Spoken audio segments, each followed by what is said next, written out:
more to deter them. And they're also maybe most faithfully determining what it is we deem important. So these days I was thinking, like if you imagine a baseball stadium, or you get a card and says, please come to this baseball stadium, wear red if you're a Republican, wear blue if you're a Democrat. Fun time we had. We show up at the baseball stadium in our red and our blue. There's already a little tension in the air. There's a podium on the pitcher's mound, and the guy says, I'm going to talk about immigration. Already, you're in an incredibly charged, overdetermined environment. Okay, now turn it back and say you get a card that says, come to the baseball stadium, wear whatever the hell you want. People show up. There's no politics in the air. Some baseball players went on the field. It's the same people in the stadium and a completely different environment. That, I think, is the essence of what we're in right now. We're being told so often that our political identities are what matter, and we bring that forward. And we're also being told what constitutes politics. Even though I would argue that there's kind of a short list of things that has not that much relevance for a lot of us. If you tick through the 5 or 6 things that are political, I would be willing to bet that most people that's not actually what politics looks like day to day. It's not what their interaction with government looks like. So this is, I think, sort of the next step of that granddad megaphone idea, which is that absent personal contact and absent the incredible power of one-on-one exchange, we get into pretty funny areas where we're worried about things that aren't happening yet. We're making projections about people that probably actually aren't realistic, especially given the non-solidity of the self. So I think it's actually a vast psychological or projective malaise that we're in. And as you say, it's not 100% everything, but I think it's sort of dominant. Yeah, I actually went back and read your coverage of Trump rallies that you wrote for the New Yorker in 2016, and it was interesting to hear your snippets of the exchanges you had with Trump supporters and people who were protesting Trump supporters. I guess my first question is about the president. Are you doing that kind of coverage or reporting this time around, or have you done your stint at the edge of the apocalypse? No, I think I've done. That was such a hard piece for me because I'm really kind of a wimp, and I don't really like to judge people or write harshly about. That's all right, fiction. Because in fiction you can make somebody up and they can be as rotten as you like. Right. So that piece was I went to a bunch of rallies and talked to people, and they're nice people, and I was just I was tiptoeing around the whole thing. And David Remnick at the New Yorker sent me this great note. He said something like, while I admire your attempt at fairness, it seemed like you're avoiding the hard work of analysis, and that was really true. I was just so I don't think I'll be doing that again. Partly because of the things we've been talking about. If I go into the field and have to write an essay like that, I feel like I'm leaving part of myself behind. And it's the part I really like. And it's the part that really, that thing, the time to make up your mind about a person is never. I really love that. And in fiction, I can do that. I can just come back to a story again and again, and I can have a more generous approach. Somehow when I'm doing faster writing or more political writing, I just feel like the essential thing that kind of got me to the party in the first place gets a little left behind. I'm kind of now getting to the point in my life where I'm like, well, if I don't weigh in, it's not the end of the world. When you're in your 30s or 40s and you're first starting to get some success, you think everyone's waiting to hear my view. And actually no one's waiting to hear your view. And if you rush it, you're going to say something stupid or hurtful. So I'm a little more content these days to just write fiction and kind of hang back and because it's you do kind of realize it takes a long time to write fiction, and I want to make sure that I do everything in that realm that I can. But I say that, and who knows that I'm pretty revved up about this election. So, but it's kind of like I can do something in that mode, and I can just feel that it has less power than a short story itself. To linger on the political moment, how do you explain where we are now? And I guess if we could jump forward 10 years and let's assume we didn't go over the brink into something truly dystopian, but let's say we get back to something that resembles political normal, whatever that was.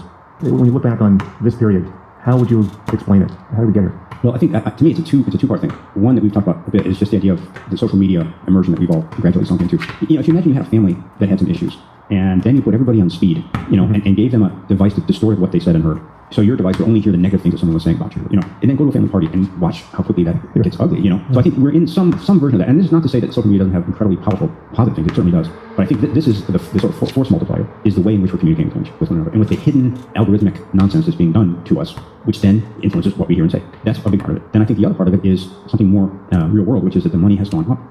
If we imagine ourselves the United States as a country that lives on the side of a mountain, and money is we're going to do video next, okay? So everybody on the hillside and in the valley is in a kind of anaerobic condition, and it makes you feel panicked, and you feel correctly that somehow things aren't fair.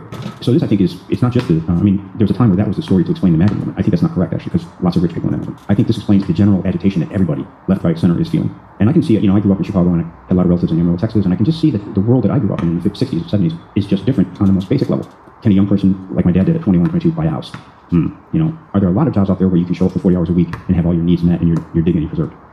So I think Bernie Sanders is on the right track about a lot of this stuff. And the idea that we have had a slow drift away from what I would consider kind of the American dream, which is let me go to work 40 hours a week and in exchange you give me a life full of dignity. I think we're not there anymore. So I think if you take those two things together, that explains a lot of what we're experiencing. But again, who knows? The world is vast and my mind is small.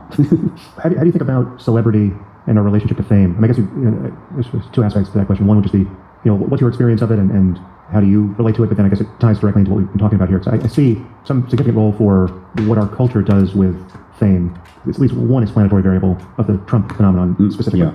Well, for a writer, it's kind of a David Foster Wallace said one time the most famous writer in the world is about as famous as a local TV weatherman. So, there's those moments where you suddenly get a little sort of simulation of what it might be like to have a kind of thing. And to me, what it has done, when 10th of December came out, and that was a very popular book, and it kind of took my public profile from like a 4 to a 7 or something. So I could feel it. It was events were suddenly getting 5 times more people, and it was really so much fun and so exciting for somebody who wanted that. But then, of course, what you notice is all the things that you've been working hard as a quasi-spiritual person or just as an intellectual to get over. To not believe so much in yourself, to recognize your own impermanence and the transitory nature of yourself and all that. That quote unquote fame works to reverse all that. I mean, you're getting older, and in my case, you're getting balder, and less, more repulsive. So you're taking the memo about mortality. Yeah, I get it. Suddenly you get success, and the world goes, "You're so important. We want to hear from you." And the mind, that clever ego guy, goes, "Oh yeah, actually, you are the center of attention. You are permanent." So I think that now, and again, I got that in the smallest dose as a short story writer. But I can imagine that people, whether they're political or they're entertainment people or music people or whatever, when you get a big dose of that, it must be so much elation, and it must do so much work to solidify the sense of self that it's actually pretty dangerous. And what I found was the most dangerous part is it's possible to work with that or hide it even. So that, by way of good manners, basically, so that even though your ego is raging, and it's the most egotistical you've ever been, on the outside you're quite humble. So that's I mean, you talk about the trickster nature of ego. I mean, fame and attention is a place where, in Buddhism, isn't there something like the realm of the gods they talk about, where it's everything, everybody loves you, and the food is great, and everyone's happy to see you, and that's actually a place where it's dangerous because you might not make any progress because you're always in this elated state. So I think everyone recognizes the power of fame and everybody wants it. I mean, you'll get everybody has that feeling of the day after your birthday, you feel like you're getting gypped. Where's the presents? So I think if you look at the effect, for example, of Trump. When I was doing those rallies, they were really responding to his fame. They didn't even care what for. He was a household name, and that in itself gave him a kind of power and a kind of credibility that was shocking. He would be saying things that I'm like, that's not true. That's even semantically doesn't make sense. But people were blown because of their physical proximity to this famous person and to the fact that he was addressing them, at least ostensibly talking about their needs, although more often than not he wasn't. But the fact, for example, that he was there and they were there in the same room felt to them like understanding. So, and of course we have these days, my God, people can be more famous than it was ever possible to be. And so then again, that's another kind of narcotic that's coming into the simple, unassuming human brain that still thinks it's living in a cave. Somebody that's 7 million followers. So again, I think there's a lot of this stuff that is a lot of contemporary phenomena that's kind of disempowering. You hear about things, you never see them. There's like one level of remove between the personal experience of something and the ideas that you're being told about it. I remember reading somewhere years ago about self-esteem in teenage girls, and I don't know if this turned out to be true, but what I heard was they had noted a drop in self-esteem at 13 or 14. And the correlation that was made was that was the age when a young girl would typically be asked to override her perceptions. So the neighbor is creepy. No, he's not. Don't say that. He's a nice guy. Or this isn't fair to girls. Oh, yes, it is. Okay. So as soon as your perceptions are disconnected from rhetoric, your self-esteem drops. Or another way of saying would be when your judgment of the world is constantly being undercut, your self-esteem drops. So I think you could make the argument, since we're generalizing, that we have a national or international self-esteem drop connected to the fact that our perceptions are now almost always second or third hand or fourth hand. Someone's famous. Often they're famous for being famous. And I've seen these people and it's exciting. That's so-and-so. Oh my God. I didn't know anything about the person. So I think that there's something really lovely about the idea anyway, which I could never do, of just pulling the fences in and saying, let me live mostly in my own first-hand perceptions and see what that does to my brain and especially I think to your sense of well-being, which for me is always connected to my sense of being able to greet the world with affection, some kind of positive, loving feeling. And I see when I've been touring or doing a lot of stuff on Zoom, I notice that goes down just because of the general anxiety and the need for performance. And as you mentioned earlier, that when we're talking off the top of our heads all the time, that depletes us, I think.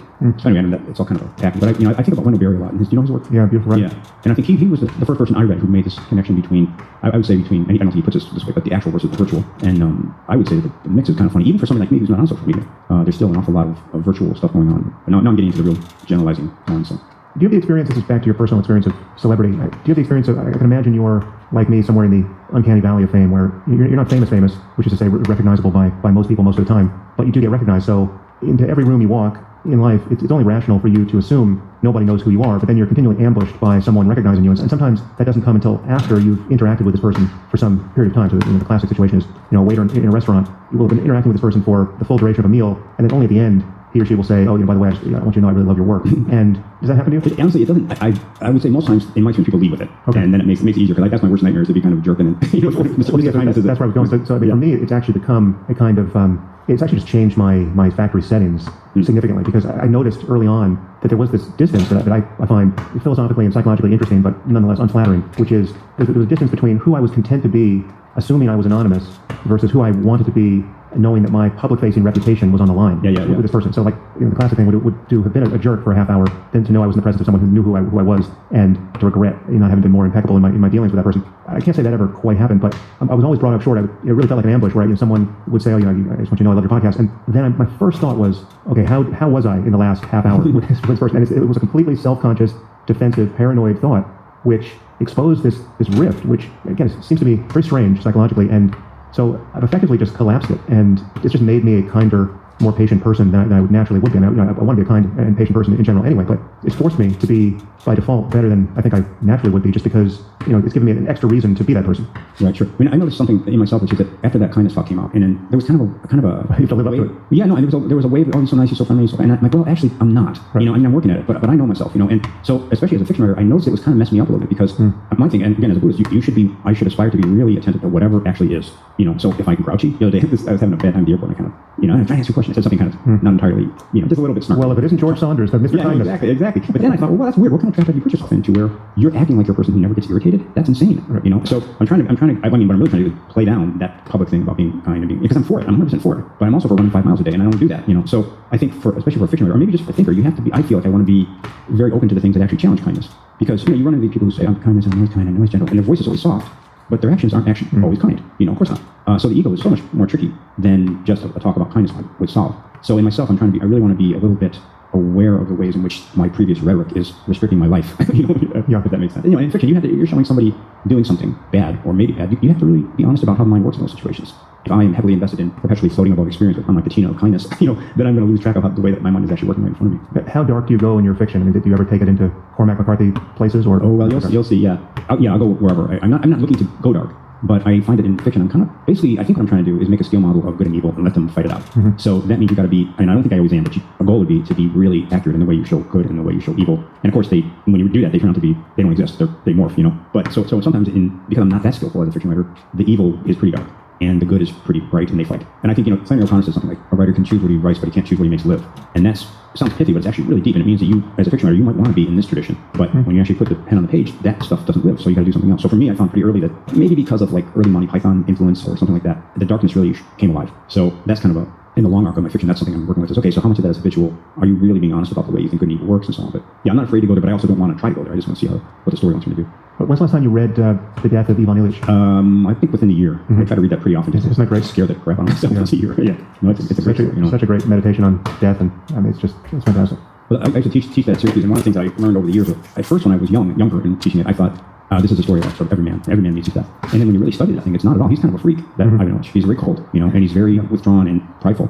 So then you read it and you think, oh gosh, so what really happens there at the end is he learns too late that it was all about connection. Yeah. And he only has a connection to that peasant who allows him to put his feet up on his shoulders, you know. So it's wonderful how that story has changed over the years. And I'm sure, you know, in 10 years it'll read even differently. But I teach it now as a perfect, like, heartbreaking example of a sort of unlived life. You know, he did everything by convention, but he never had any actual love for his people. And he didn't because he was so preoccupied with doing things in the right way. And then, of course, the first way was, oh, that dummy, you know, thank God I'm not like that. And then you go, oh, wait a minute. You know, I mean, who isn't like that? You know, it's always a shortcoming of love is always the thing that we're going to right at the end. And that shortcoming of love doesn't happen because we're bad or because we don't want love, but loving is actually pretty hard. You know, it's a pretty sophisticated mental state. Yeah, well, we'll say more about that. It almost sounds like it trivializes it or instrumentalizes it to call it a practice, but I feel when I look at my day, there are hundreds, maybe that overstates it slightly, and certainly dozens of missed opportunities, right? Like where I would have been different with this person had the moment been framed with more intention or just a knowledge that, you know, I might never see them again, etc. But there's only so much of that gravitas you can bring to every meeting because it becomes kind of overbearing. If you're always saying goodbye to someone as though it might be for the last time. You never get out of the room. Yeah. I mean, although what's interesting is that the few times that I have said goodbye to somebody knowing it was for the last time, there was, at least on one of those occasions, there was this funny kind of arbitrariness to it because, like, I think I had a dentist appointment to get to, and, you know, I spent some time with the person who was, well, not a first-tier friend, but somebody who I was purposefully seeing before she died for a reason, and you know, it was very sweet, but it was just, I was like, okay, it's time for me to go. It's like there's a choice between, you know, missing my appointment or being inexcusably late for it, or leaving on time. You know, it was fine to leave on time, actually knowing that I wasn't going to see this person again, given the quality of our interaction there, but this really goes to, you know, the nature of emptiness in that you, as much as you want to extract the significance from each moment, you know, when you want to make it matter, even if you become intensely available to that, there is this kind of mirage-like quality where you just, a hug can only last so long, you know, eye contact can only last so long. It does pass through your hands. And yeah, and in those situations you have the idea that now, finally, you're going to do the thing, you know, but in fact you've been doing it for the previous 20 years as a young person. You know, that's really true. I mean, when I think about this challenge of being a more loving person, I tend to think of it in terms of what's stopping me. Because I think, you know, from meditation, I've had the feeling that when you get everything else quiet down, that's what's there. Is whatever we're trying to get to, that is there. It's love, it's acceptance, it's peace, whatever it is. So for me, it's, you know, as an anxious person, and as a person, I think I probably have some undiagnosed OCD, you know. I'm like, okay, in a given situation, why am I not feeling the most love I've ever felt? And I don't mean love, again, I don't mean like excited, performative, hugging love. I just mean like, okay, I'm here, you know. And so I'm kind of lately in the business of just watching and seeing, well, what is it that, I just was down visiting my parents. Okay, so when did I feel most present and connected? When did I feel least? And for me, the answer is often anxiety, you know, like, and anxiety, especially around professional things. Well, a kind of familiar joke around here, at least in my head, is just, you know, I'm doing something else, I should be writing. And well, there you don't get anything. You don't get the thing you're doing, you don't get the writing. So I think for me, it's as I'm getting older, it's like, one of the reasons I enjoy meditation is that it sort of picks you up and puts you in that state for a couple seconds, a couple minutes. Then you go back to your life like, okay, I'm not in that state. Why? Oh, because I'm worried about this or that. So I'm kind of this you know, love is such a charged word, and I think for me now it's kind of a more quotidian venture. Like, how do I not do the non-love things? Yeah. How do I get the mind to shut up a little bit?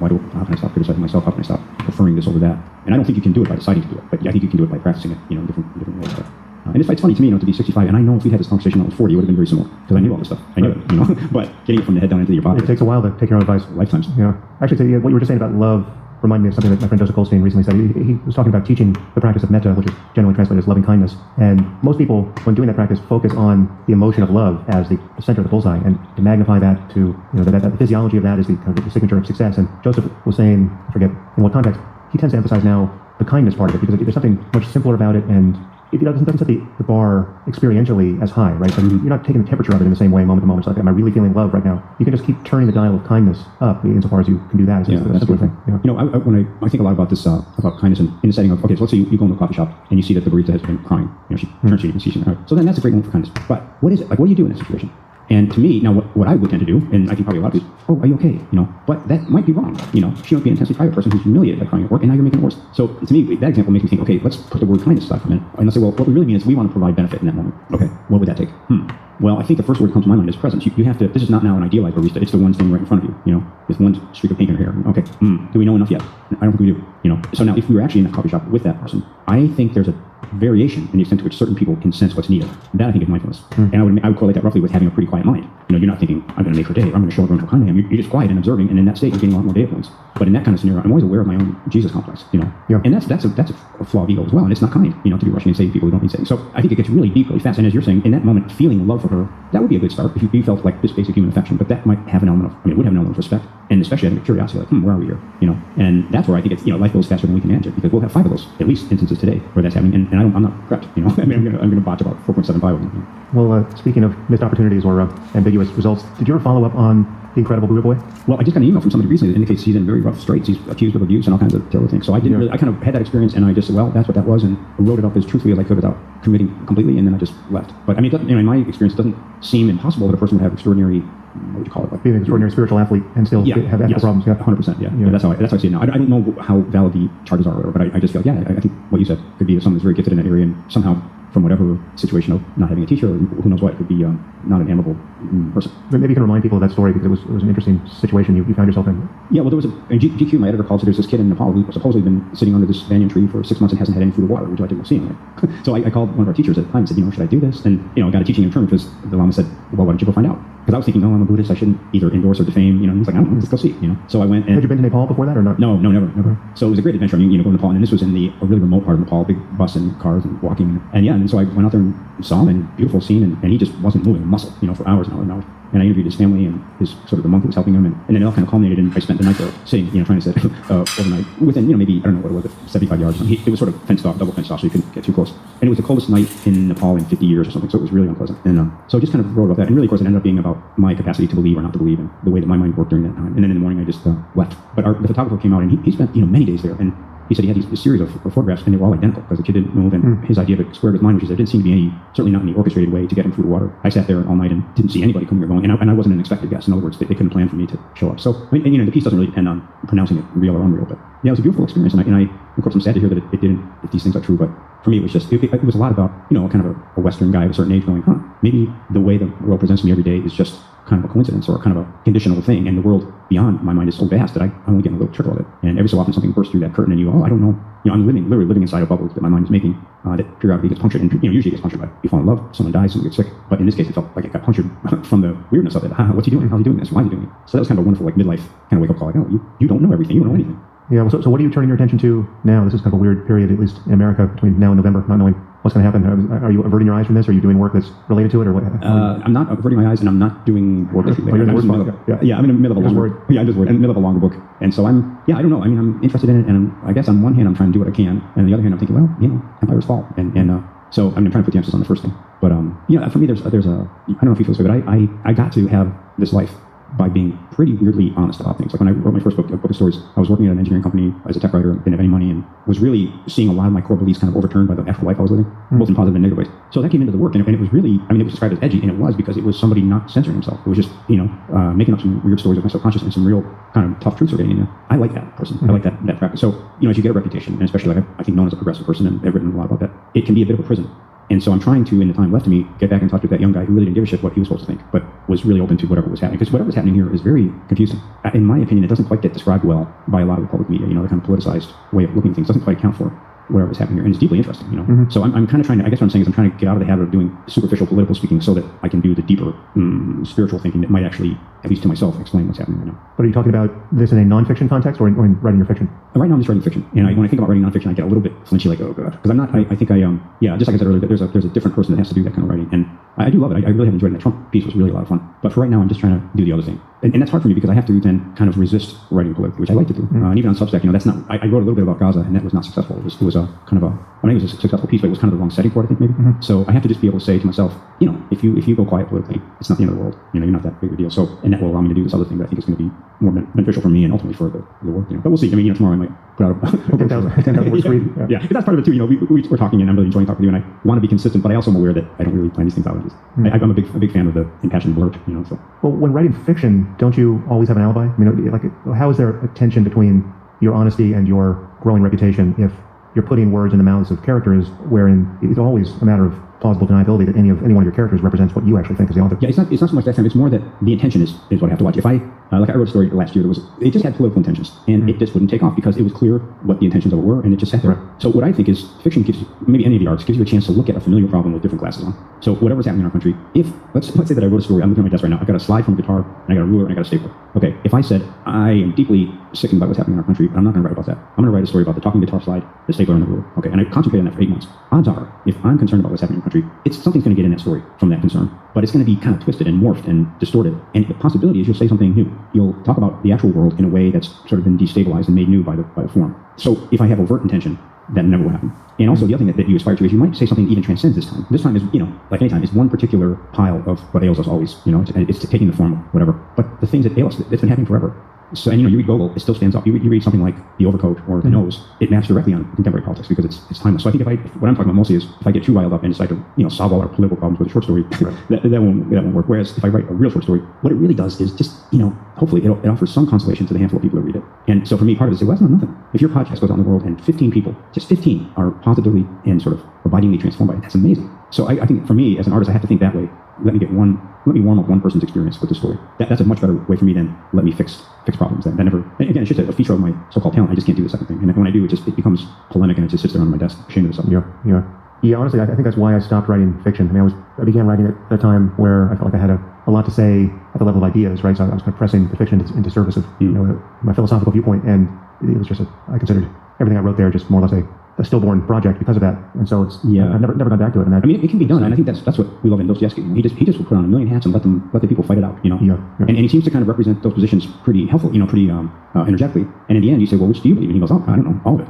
So that's good. But I also think I think that's actually part of a fiction writer's talent is to feed off of that kind of idea-based thing, but then not get trapped by it. Right. So even Tolstoy, he was such an opinionated person, he had such very strong kind of fundamentalist beliefs. But I think even Bakov said, when he got into a story, he forgot that he was a simplistic moral thinker, and he was concentrating on the way that the light fell on Anna's dress and so on. So I think that's part of the artistic game is to somehow at the door, you leave your baggage behind. Whatever it might be. You're too political, you're not political enough, you're a judgmental person, you're whatever. When you get to the door of craft, you somehow train yourself to leave it behind. It's a little bit like I think people who can't help but blurt out the truth. They might come to a dinner saying, I'm not going to say that, and then in the moment they can't help it. And I think Tolstoy was like that. He couldn't help but celebrate the minutiae of life and the actual truth of a psychological moment, even if it contradicted his prevailing beliefs. And that's, I think, why we love him. And that's why people don't love so much his polemic, right? Because he's just preaching. Yeah, I mean, I think the death of Ivan Ilyich is much better than his confession, although they kind of cover similar ground. Right. Well, he's got that great story called Master and Man that I write about in that Russian book. And he's got a guy who's a real stinker, like a big egotistical landowner he's always in his private moments thinking about his wealth and thinking about how cool he is and how what a great job he's done. And then I won't spoil it, but at the end he gets in a lot of danger. And he actually changes into a different person, kind of. But what Tolstoy does is he doesn't,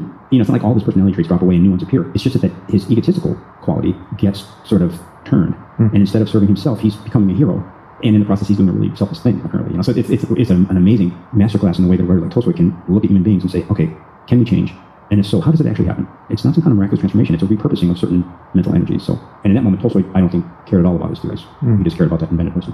I forgot how Tolstoy's life evolved. Didn't the writer in him lose the tug of war with the religious person? Didn't he give up literature at the end of his life? I don't think so. Actually, I mean, that's the story, but he wrote a really crazy book called Resurrection at the end of his life. That is, it's actually kind of it's full of ideas about poverty and privilege and all this, but somehow it's energetic and it's unruly. And then he also wrote, one of his last things was a story that's also in that Russian book called Alyosha the Pot. It's a little 6-page masterpiece. And I think he was becoming better known as a philosopher and a religious figure. But I think it's funny, he kind of tracked his sexuality. He's a very sexualized person, and he cheated on his wife and had kids very late in life. And I think even as he was admonishing his kids to be celibate, he wasn't. And so in the same way that he would say fiction is sinful, and then he'd sneak over to the desk and write a masterpiece. So. Well, George, it's great to speak with you, and I look forward to reading your fiction. I've ordered a bunch of books. Actually, do you have a favorite collection of your short stories, or is that an indecent question? I disavow them all. You know, I mean, I tend to kind of like them a lot when I'm doing them, and afterwards I'm like, could have been better. I mean, I like, there's a story of mine called Seal that's in a book called Pastorally, and that one I have a lot of fondness for, because that's one where I really was telling the truth about America as I see it, and kind of literally blurted it out at the end. I didn't see it coming. And then the novel, Lincoln and the Bardo, that one's still kind of living in me. I finished it, you know, and I had sometimes these things are like ticking bombs. You got to finish them when you can finish them, but the ideas in it are still very much alive for me. And so I mean, yeah, I don't know. Like I said, I kind of tend to just go, yeah, that was all right. Now, what's happening tomorrow? You know? Yeah. Let me know what you think when you get a chance to read some more. Yeah. Unless you don't like it, in that case, we just... No, it's hard to imagine. Your nonfiction is so literary and so much fun. It's quite beautiful. I recommend it to everyone. Well, until next time, George, thank you so much for your time. It was an honor. Thank you so much, and I really enjoyed speaking with you.